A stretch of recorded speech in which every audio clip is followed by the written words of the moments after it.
तन शुद्ध होता है स्नान से, मन शुद्ध होता है ध्यान से, और दांतों और मुंह की शुद्धि होती है दंत कांति फ्रेश एक्टिव जेल से। 90 से 99% लोग किसी के भी इन्फ्लुएंस में आकर के अपने hair care, dental care, skin care का सिलेक्शन कर लेते हैं और उससे अपने दांतों का दिवालिया निकाल लेते हैं। ब्रश का चयन ठीक से ना होने पर आपके मसूड़े और दांत खतरे में आ जाते हैं, और यदि आपके टूथपेस्ट का भी चयन ठीक नहीं है फिर तो आपकी बत्तीसी खतरे में पड़ ही जाएगी।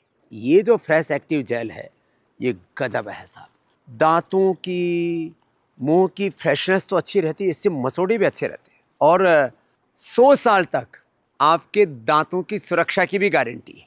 इसमें गजब की फ्रेशनेस है, आपके दांत ऐसे चमकते दमकते रहेंगे।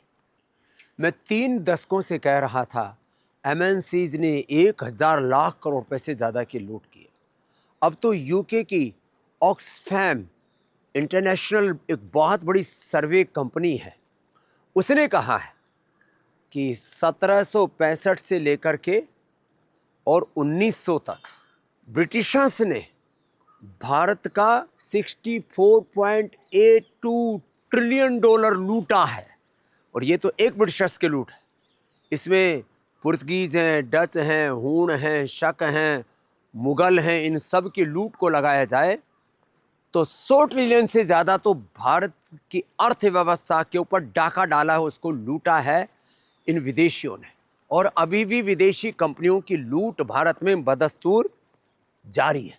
भारत की कुल अर्थव्यवस्था 16वीं 17वीं शताब्दी में होगी करीब $500 ट्रिलियन की, यदि मैं 25% की लूट मानता हूं, क्योंकि सारा देश तो लूट के नहीं ले गए। आज हम $5 ट्रिलियन की इकोनॉमी के लिए तरस रहे हैं कि भारत विकसित राष्ट्र बन जाए।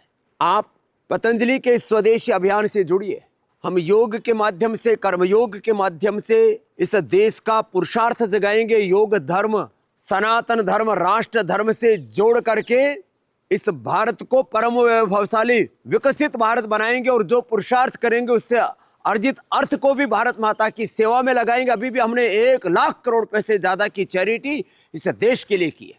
आप पूछिए उन्होंने इस देश के लिए क्या चैरिटी की। और हमारा संकल्प है पुरुषार्थ से अर्जित अर्थ को परमार्थ में लगाना, और इस देश में हम व्यापार के लिए नहीं, हम उपचार और उपकार की भावना से, कमाई नहीं भलाई की भावना से, देश को बाजार नहीं देश को परिवार मान करके हम योग भी कराते हैं, हेल्दी प्रोडक्ट भी उपलब्ध कराते हैं, और सबसे बड़ी बात, देश का पैसा देश में रहे और देश की सेवा में लगे। इसलिए आप स्वयं पतंजलि के स्वदेशी अभियान से जुड़िए। जय हिंद, जय पतंजलि। औरों को जोड़िए और देश में एक जज्बा पैदा कीजिए कि हम इस देश को आर्थिक गुलामी, वैचारिक सांस्कृतिक गुलामी से, शिक्षा चिकित्सा की गुलामी से, रोगों नशा वासनाओं की गुलामी से मुक्ति दिलाएंगे और भारत को पुनः परम वैभवशाली